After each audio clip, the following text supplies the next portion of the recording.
ඔන්න ඉතින් අද සියලු දෙනා පිළිගන්නවා කවිසකයා YouTube නාලිකාවට හැමදාම වගේම ආදරයෙන් දැනුමින් පිරි වීඩියෝ එකක් ඔයගොල්ලෝ එක්ක අද දෙනු බෙදා ගන්න මම සූදානම්. එහෙනම් වැඩි කතා බහක් නැතුව අපි යමු වීඩියෝ එකට.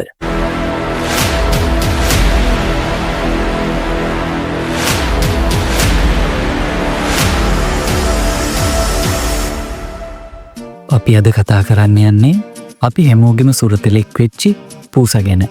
එහෙම නැත්තම් බලලා ගැන. ඔයාටත් ඉන්න වෙති ලොකුම ලොකු බලල් තඩියෙක්. ඔයා දන්නවද ඔයාගේ බලලා හිතාගෙන ඉන්නේ ඔයා ලොකු බලල් පැටියෙක් කියලා. මෙන්න මේක බලලුන් නැති කරන ඔක්කොම දැනගන්න ඕන අපූරු කරුණක්. අපි හිතන්නේ අපේ බලලා අපිට ආදරය කරන්නේ අයිතිකරුවෙක් විදිහට කියලා.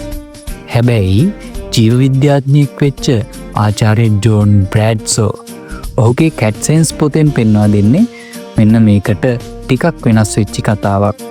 මෙයාගේ පර්යේෂණවලට අනුව බලල්ලු මිනිස්සු දකින්නේ තමා පාලනය කරන අයිතිකරුවෙක් කියලා නෙවෙයි.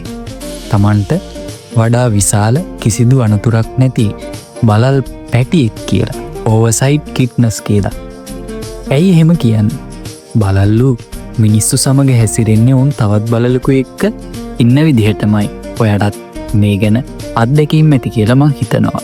ඇගේ ඇතිල්ලීම ඔවුන් තම මවට හෝ වෙනත් හිතවත් බලලුන්ට ආචාර කරන ආකාරයටම අපේ කකුල්වල ඇතිලිමින් අපිට ආදරය පෙන්නනවා.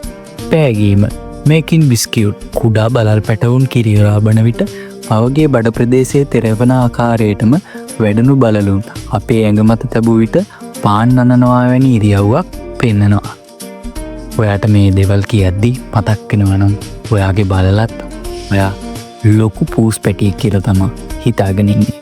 වලිගේ කෙලින් තබාගෙන එම මෙන්න මේක තවත් හිතවත් බලලකු දෙසට මිත්‍රශීලීව පැමිණෙන බවට පෙන්නන ලකුණක්.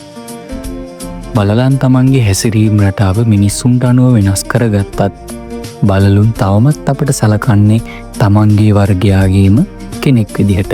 ඒ හින්දා මීළඟවතාවේ ඔබේ බලලා ඔබේ ඇඟේ ඇතිල්ලෙන විට මතක තබා ගන්න එයා හිතාගෙන ඉන්නේ ඔයත් එයාගෙම පවුල කෙනෙක් කියලා. ලොකුම ලොකු බලලා කියලා.